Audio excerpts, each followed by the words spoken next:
이 옷들은 절대 남을 주지 마십시오. 정말 많은 분들이 망한다는 이야기에 부담을 느끼는 듯 합니다. 여러분 혹시 담뱃값을 한번 보신 적이 있나요? 아주 흉측한 사진들이 참 많죠. 이는 담배를 피우시면 그렇게 될 수도 있으니 피우지 마시거나 가능한 주의시라는 경고입니다. 절대로 그렇게 되어라는 저주의 그림이 아니라는 것이죠. 물론 오늘의 이야기도 그러합니다. 보편적인 대부분의 사람들이 이러한 행동을 하게 되면 타인들로부터는 배척을 받게 되고 또 스스로의 무의식 속에서도 나쁜 습관을 만드는 행동이 배워버리게 되니 이러한 행동을 하지 마시라는 것이지 절대 그 속에는 어떠한 부정적인 의미도 담겨져 있는 것이 아니라는 것입니다. 저는 좋은 운을 얻는 방법을 알려드리는 사람이며 나쁜 운이 어떻게 오게 되고 또 나쁜 운이 지금 들어와 힘들고 어려운 삶을 살아가는 분들에게 그 힘든 삶 속에서 탈출할 수 있는 방법을 알려드리는 것입니다. 좋은 운은 좋은 운을 얻을 행동을 하는 사람에게 오는 것이지 절대 내가 그런 행동을 하지 않는데 좋은 운이 들어오는 경우는 없다는 것을 말입니다. 여러분 반갑습니다. 도도입니다. 오늘은 집안에 있는 반드시 버려야 할 옷들을 풍수적으로 아무런 해도 없도록 그리고 좋은 기운이 잘 살아날 수 있도록 버리는 방법에 관해서 알려드리도록 하겠습니다. 사람에게는 누구나 기운이라는 것이 있고 그 사람이 가장 가까이 하는 물건에는 어느 것 할 것 없이 그 사람의 기운이 녹아 있다고 말이죠. 좋은 기운을 가진 사람의 옷은 가능한 얻어 입는 것은 좋은 것입니다. 저도 흥하는 사람의 옷은 어떻게 하든지 얻어 입으라고 말씀을 드리고 있습니다. 하지만 그 문제는 그 옷이 누구의 옷인지 잘 모르는 경우라는 것입니다. 그리고 망해가는 사람의 옷, 그리고 망한 사람의 옷을 얻어 입는 경우라는 것이죠. 물론 돌아가신 분의 옷이 고가의 옷이라서 싸게 파는 장터에 내다 파시는 분들이 참 많이 계실 거예요. 풍수에서는 생기와 사기를 아주 중요시하고 있습니다.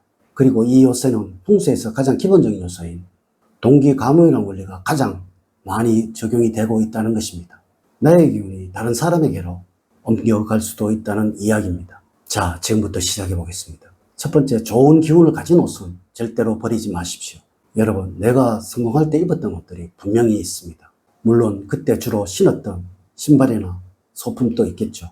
제가 늘 말씀을 드리고 있지만 정주영 회장님이 자신이 성공해 나갈 때에 신었던 구두를 수십 년 동안이나 그 비싼 수수료를 내가면서 이것을 계속 신었던 것은 그 기운이 타인에게 묻어가지 않고 자신에게 계속적으로 남아있기를 바라는 마음에서 그러했다는 것입니다.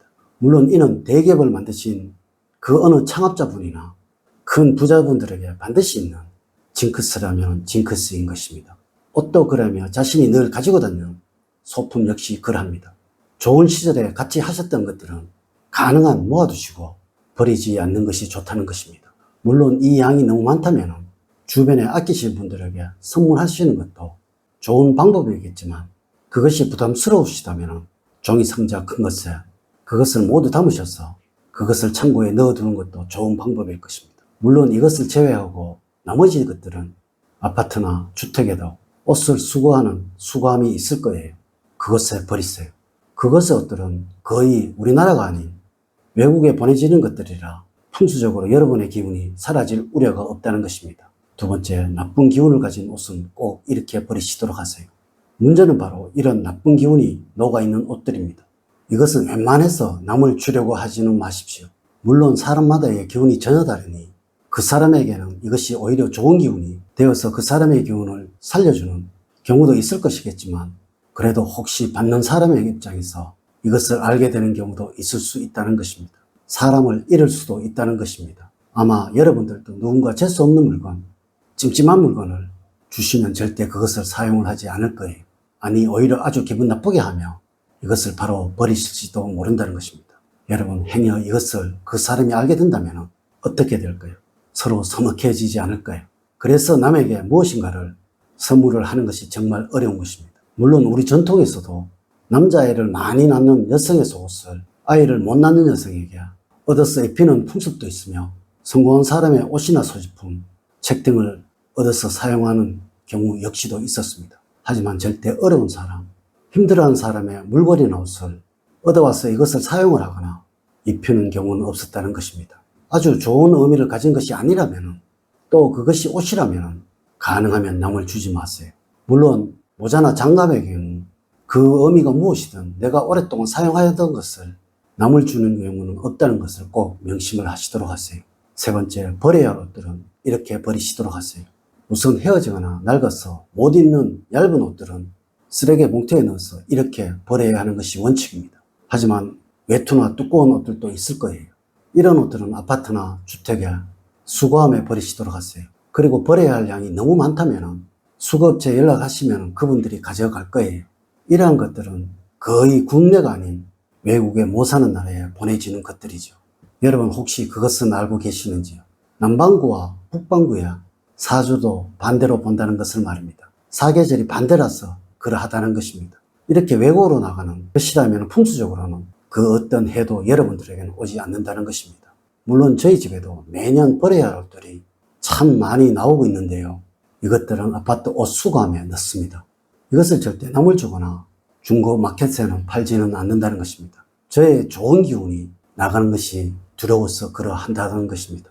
네 번째, 저는 중고 마켓을 통한 옷 거래는 좋게 보지 않습니다. 풍수적으로 중고 마켓을 통한 거래가 특별한 경우가 아니라면 좋게 판단될 수가 없습니다.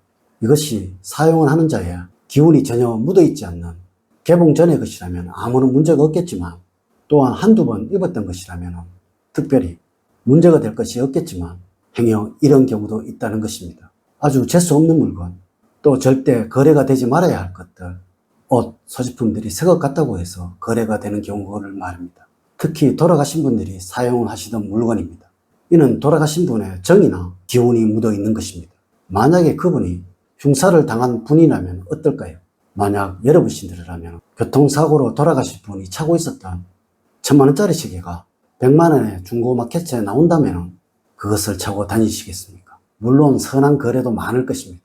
또 풍수적으로 전혀 해가 되지 않는 거래도 역시 많을 것입니다. 그러나 여러분, 이것이 옷이나 또 소지품이라면 꼭 조심을 하시도록 하세요. 행여 나쁜 기운이 옮겨올 수도 있기에 그러하다는 것입니다. 다섯 번째, 속옷은 무조건 이렇게 버리시도록 하세요. 옷 중에서 특히 속옷은 풍수에서는 아주 직결되는 옷입니다. 이것을 그냥 버리신다는 것은 여러분의 기운을 그냥 버리시는 것과 같습니다. 버려야 할 옷이 속옷이라면 반드시 일정한 절차가 있어야 한다는 것이 풍수적인 견해라는 것입니다. 먼저 가위로 반을 자르세요. 그리고 그것을 검은 비닐봉지에 보이지 않게 넣으시고 꼭 묶으십시오. 그리고 나서 그것을 쓰레기 봉투에 넣으셔서 버리셔야 하는 것입니다. 이는 이제 생의 기운이 다 했으니 편히 쉬라는 의미를 담는 절차입니다. 이 속옷은 바로 여러분 자신입니다. 마치 사람이 죽으면 일정한 절차를 받는 것과 같다는 것입니다. 속옷 역시 그렇게 해주어야 그 어떠한 해도 여러분들에게 생기지 않는다는 것입니다. 오늘은 옷을 버릴 때 풍수적인 절차와 방법을 통해서 여러분들에게 아무런 해가 생기지 않을 수 있는 수단을 말씀을 드렸습니다. 오늘 제가 알려드린 이야기들 꼭 명심을 하시길 부탁을 드리면서 이야기를 마치도록 하겠습니다. 저는 늘 여러분들 가정에 사랑과 행복이 넘치는 삶을 만들어 드리도록 노력을 하겠습니다. 오늘 긴 시간 시청해 주셔서 감사드립니다. 감사합니다.